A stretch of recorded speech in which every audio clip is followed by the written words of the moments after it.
Hi, everyone. In this episode, we are discussing all of those beautiful wishes we have for ourselves. We throw a coin into the well and hope for these wishes to come true. But we know that if we truly want something to happen, we need to take those wishes and transform them into goals. We can make these wishes a reality. Wishes like, I wish I could be better at communicating. I wish I was more connected to my class. I wish I could be more organized at home and at work. I wish I had more time. Or the classic, I wish I had a better work-life balance. Today, we are talking about how to begin making those wishes into goals. It's time to stop wishing in the well.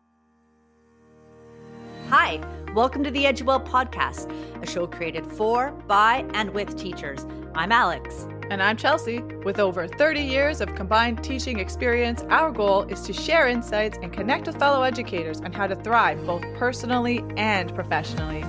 Join us as we dive deep into the well of information, filled with meaningful discussions, practical tips, and ideas that go way beyond the classroom walls. Let's be well and do well together.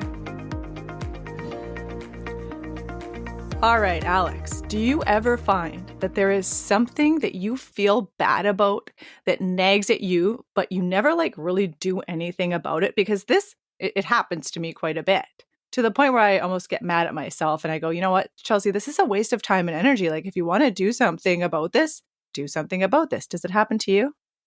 All the time. And when you were saying that, I was thinking about mind mosquitoes, which we've talked about in the past, Yes. Or this nagging little voice in your head, something that's really bothering you just keeps on percolating. And you almost spend more energy kind of getting annoyed by those little buzzes than you would taking the action to actualize whatever it is that's kind of bothering you. Right? Yeah. Removing it from your head, turning it into reality so you don't have to think about it. And that question doesn't have to pop up about it all the time. So yeah, It happens to me all the time. And we talk about how we know people in our lives who just have this down and they're just like, okay, I want to do something, I do it. And I'm going to, once again, name my husband. He's like your high performer who's never picked up a self-improvement book. It's just like, oh, Chelsea, if you want to do something, you should just do it. But it's just not that easy for me, I'm all about processes. So I have to think about things and then decide on how I'm going to do it and make a plan, etc., which is along the line of meeting your goals or making goals and making a plan to meet those goals. Because let's be real, I don't have it all together a lot of the time. So it takes work to do this. And again, that's another reason why we're here doing the podcast and talking about what we're doing and connecting with other people on what they're doing so that we can make these wishes into goals. Well, the funny thing about what you just said is your perception of self, because we've had several conversations this summer and you've told me the things that you've accomplished. And to me, I put them on the pedestal as beginning, middle, enders. You're working the same way as your husband. That's how I perceive you and what you've accomplished. You at one point told me you had gone through your house. This was more in the spring and you got rid of tons of stuff. And it was very much a completed project. Whereas if I compare and contrast to the way I've lived my life getting rid of stuff this summer, I'm looking at a blue bag right now in my living room that's taken way too long to fill because I have a level of avoidance that I've been doing. So I think that's interesting that that's how you see yourself, because I see you more as being able to attack your goals. Well, I'll tell you what, I am more able to do that now, but it took a lot of work to get to where I am now. So yeah, I feel a lot more confident in when I say to myself, I wish I could do this. Now I just say, okay, well, Chelsea, you're going to make a plan and you're going to do that. And it does go back to, once I gain that momentum and I see progress in some things that I do, I'm much more inclined to start something else and find success with that. So it is actually awesome. But thanks for that. I'm glad you see me like that, because that gives me a little more confidence, more positive encouragement, which we love to talk about so much. I do. I'm going to listen very carefully as we kind of talk back and forth, and I'm going to make the effort to apply these tips. Okay. So when those mind mosquitoes are nagging at me, I now say to myself, what can I do about this? I need to make a decision on whether to get over it and stop fretting or stop flitting and to get things done. Like a simple example is say, when you are talking to that person at school who has their report cards done early every year, and every year you talk to them, Mm-hmm. inside you're saying to yourself, oh, I wish I had my report cards done early this year. And you say it again like the next term, and you say it again the next term. Well, then it's something that is nagging at you constantly. And I think that is a signal that you need to do something about it. A wish is not a goal. We're not going to get into the whole process of goal setting and making a plan of action today. We're just going to talk about what might be holding you back from setting those goals. Before we start thinking about turning those wishes into goals, we need to think about what's holding us back from doing it. That said, I'm going to swing back to something you said really quickly, which is letting it go. So you're right. If that mind mosquito keeps on nagging you, it's taking energy from you, address it. But there are things where, yeah, it would be nice if you did A, B, and C, and D, but is it something that you genuinely value? And if it isn't, it's just something that you're making a goal because everyone in society has that goal or because Yes. your friends all have that goal. It's not maybe genuinely your goal. So it's okay to let it go and then have those one-liners in your head. I always defer to them like, that's a really great goal for so and so. I'm putting my energy into this right now. Or that might be a goal that I address later, but that's not where I'm at in my life right now. And just kind of to give yourself the permission to not go after what everyone else is going after now, like really defining if it's something that you value, want, need, that serves you, helps your family, whatever it may be. That is key. Then starting to think about those barriers, I start asking questions like, is this a time issue? Is there a way that I can revamp to accomplish a goal? Is it because I've never really been able to do it in the past that I don't believe that I can in the future? And one for me would be organization. I've never been an organized person, so I can't see myself in that way. It's that kind of narrative piece. You might ask, am I not doing it because I've always done it the other way? What's the point of changing it now? Is Mm-hmm. it because you're afraid of attacking your goal and what other people may be thinking of you? Or the fact that if you attack the goal and you don't get the results that you're looking for, that it makes you feel kind of like a failure? I know I let fear hold me back for fear of failure. Sometimes you might ask, is it something that I'm not doing right now because I don't feel like I deserve the results? Is it something that has so much work attached to it that you think it's too much work and you might not be able to do it? Is it a daunting goal? Think of the messiest space in your life and that you've kind of been shoving things into a corner into boxes, and there's years worth of tasks within the task you might be Yeah. avoiding. And when you kind of are able to ask yourself those questions, what are the barriers to starting to reach the goal or go through the process? Then maybe you're able to remove some of the barriers. Like a good example for me would be the time barrier. If time is an issue, then I have to really look at the time that I have in a day, a week, a month, and I have to either prioritize the goal or I have to let it go. Yep, exactly. Even before you get clear on what goals you want to meet, you have to get clear on what is standing in your way. So there are all of these excuses, perhaps, or fears, or even legitimate issues that are holding us back from doing the things that we want to do. So I think this is a really great time to bring up a quote that you found, Alex, because I love this quote. I think about it a lot, actually, since you introduced it to me. So why don't you go ahead with the quote?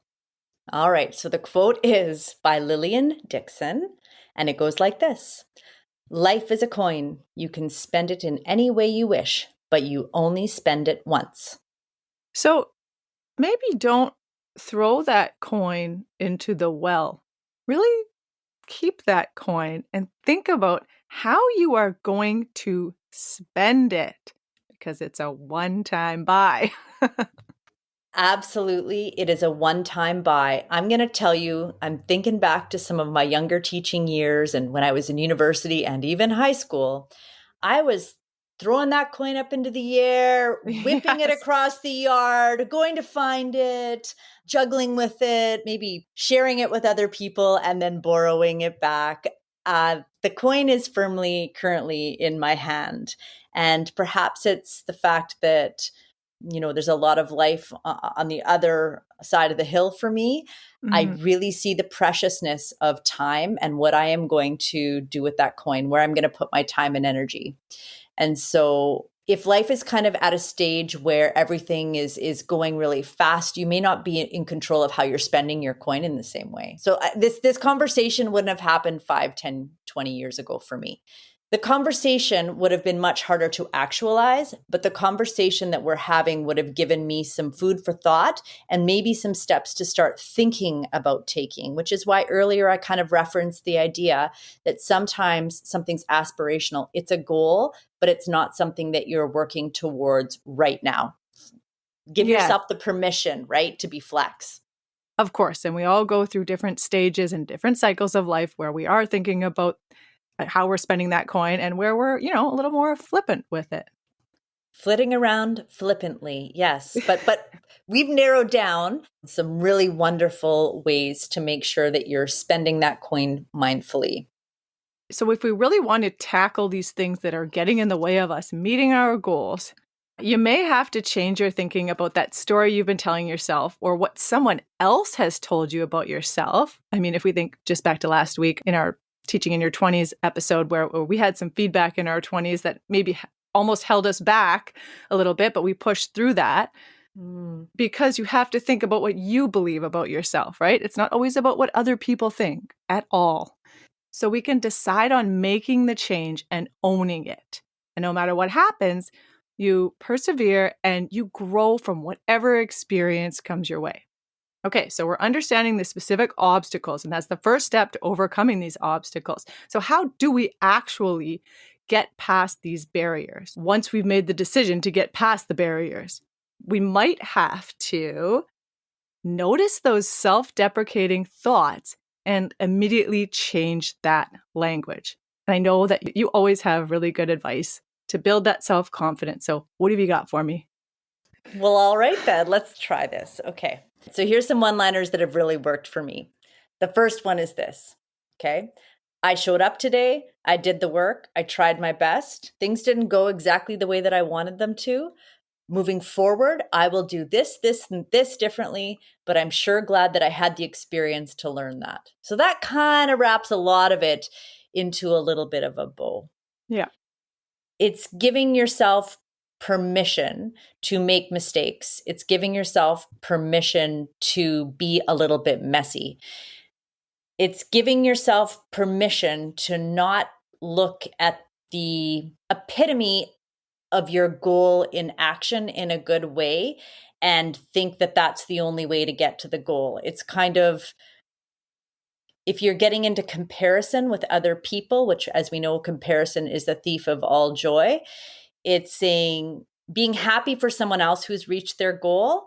And if you're playing the comparative game, saying, I'm really happy that that person achieved their goal, but I'm going to do it like this. Now, the reason that I have that type of self-talk, Chelsea, is because my life adventure hasn't fit into a mold. Really, no one's has, really. But I Mm-hmm. didn't take all the same steps that all my peers took. And so for me personally, I did a lot of comparing and contrasting to those around me and what they may have or what they may have accomplished. And my route was different. As my mother always said, you didn't have roadblocks, but you took a lot of detours. And that's the truth. That's But awesome. but those detours are really, I'm so happy for them. They've been the best things in my life and they've brought me to where I am today. So it's looking at your entire kind of walk forward in life as part of the adventure and part of the learning, and really having the one-liners for yourself to kind of give yourself the pieces of grace that you need, to give yourself the encouragement. I mean, I wish I had a big long list of one-liners, but they're often very situational. But what they all have in common, Chelsea, is they're all growth mindset. Yeah. They're all forgiving. They're all encouraging. They dismiss a voice of comparison. They celebrate success. and they are human. We are not robots, right? So Right. those are some little tips. I like that. Oh, I'm gonna throw a few one-liners out right now. And okay, let's this, hear I it. know that it seems so simple, but it truly works. Here's one. I'll never be able to do this. I've said that to myself several times. Changing that to, this could be possible for me. I know, maybe that seems cheesy. Again, I don't care. I use it all the time. I'm terrible at time management. Changes to, I could be more intentional with my time. Oh, that's what I'm doing this year. Look at that. I don't have enough experience to, I can gain experience through learning and taking on these new challenges. Again, that's another one that I've used over and over and over again and been really happy to have changed my thinking to, I'm not going to do that. It's not worth it. I won't get anything from it, to, yeah, I'm going to do that. And I have gotten so much from any endeavor that I've taken on. So very, very useful, even though, you're talking to yourself, do it. Talk to yourself. It's a good thing to do. Yeah, I think we've talked in the past about treating yourself like you're your own best friend. So, like when you and I have Right. a conversation, if you're being self deprecating, maybe you just need to get that out, fine. But I'm going to respond to you as a friend in a genuine way. Like, I'm not going to lie to you, but I'm going to tell you my perspective. You're dogging on yourself. I'm going to reset that. And I'm going to say it in a way where there's probably truth to some of what you're feeling and you can see it differently. It's doing that for yourself, because I don't know about you. Well, I do know, but, we tend to beat ourselves up the worst and talk to ourselves like in a really not encouraging way. So it's kind of Yeah. hearing the way that you're speaking to yourself. And then, like you said, the narrative that you're sharing, and then kind of resetting it. And I reset it by saying, would you speak to your best girlfriends like that, or your best guy friends like that? And the answer is always no. So I think we are really lucky too that we are surrounded by a lot of people who do that for us on a very regular basis, because you choose people who, will listen to what you're saying and then hear it and give you the pieces of encouragement that you need. And hey, sometimes also with a really big dose of tough love too. And I'm game for that. But I have been shocked by what people have come up with when I've been down in the dumps as a way of seeing things differently. And I mean, I'm very lucky to have that in my life. Not everyone has that. Yeah. It's a great thing to surround yourself with people who are going to build you up, definitely. Another thing you can do is I'm trying this a lot too, is to really see what your life looks like when you are taking the steps to meet those goals, when you are getting over that fear or that barrier of what's stopping you. See what it looks like. See yourself being brave and see yourself getting uncomfortable and then pushing through that. And then think about getting comfortable, because that is the best feeling. Like, that is success. And this is all growth mindset. It's not like it's anything new, but it's really just deciding to actually have that growth mindset. I know that when I decided to do that, because I didn't always have a growth mindset, but Yeah. learning about how your brain works and how you can achieve things with that belief that you can achieve things has really, really helped me. And then once you begin, again, you see those results, you gain that momentum. And if something doesn't work out the way you saw it working out, you still took that step forward. And we've already said that, but you make adjustments.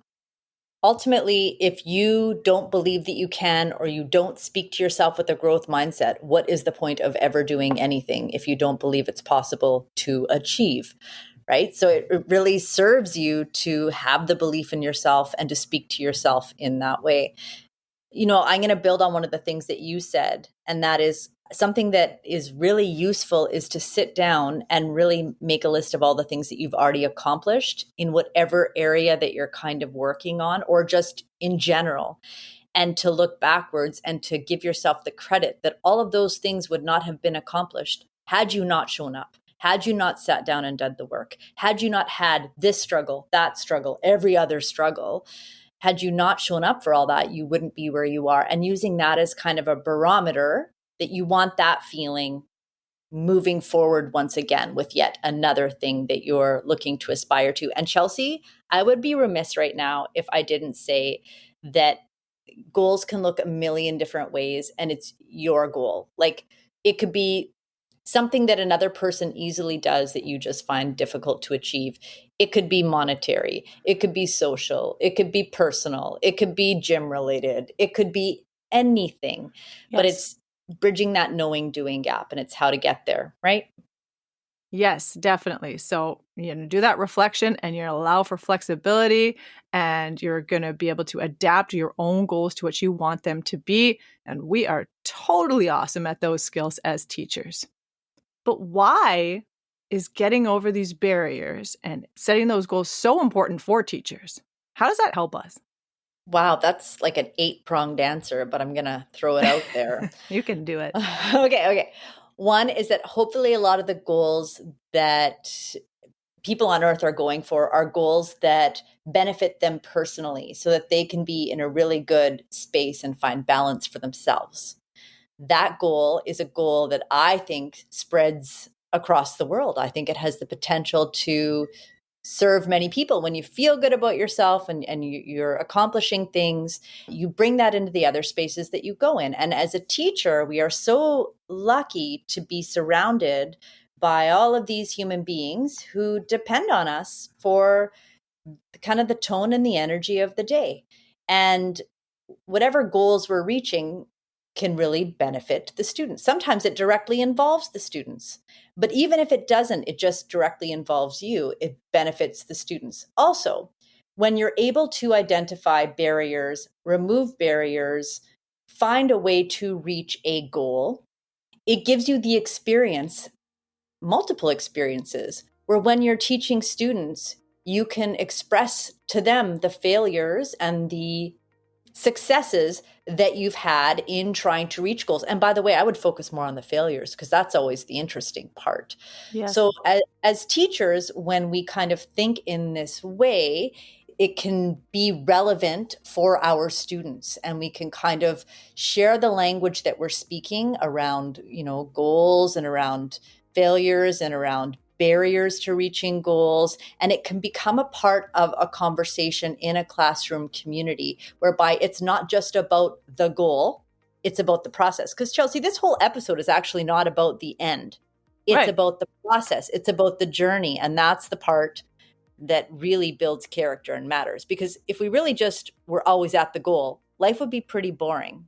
Right. I mean, this is just the start of the goal. We're just getting ready to start those goals. So it's a huge process, and there's a major beginning to it. Major. So, Starting is the biggest step.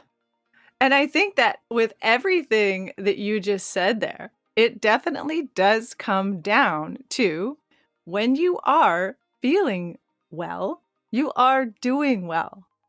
And isn't that just the whole premise of this podcast? It sure is. So, wow, there's been a lot of wells. There's been a wishing well. Oh yeah, we're overdoing it. I'm okay with it. I'm starting to just own where we're at. And this is where we're at. We kind of are a bit geeky, and we do a lot of alliteration. We talk about the well and the well in the field, and we make jokes that people are going to make fun of. And I'm okay with that. And that's I'm a goal okay with of that. mine. Yeah, to just be okay with that. I think it's time for the takeaways. What do you think? I think we should do the takeaways. Let's do it.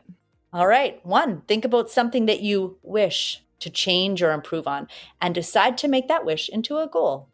2, address those barriers. Identify what's stopping you from starting, like fear, maybe self-doubt, and tackle these obstacles so that you can move forward. 3, adopt a growth mindset. Shift your mindset to focus on improvement and see challenges as opportunities for growth. Once again, thank you to everyone for listening today. We would love to hear your feedback about the show. So just click the link in the podcast show notes that says send us a text and share your thoughts with us. We're always interested in hearing about the topics you want to learn more about and how you're enjoying the show. Don't forget to check us out on Instagram. You can find us at EdYouWell_podcast. And until next time, be well and do well.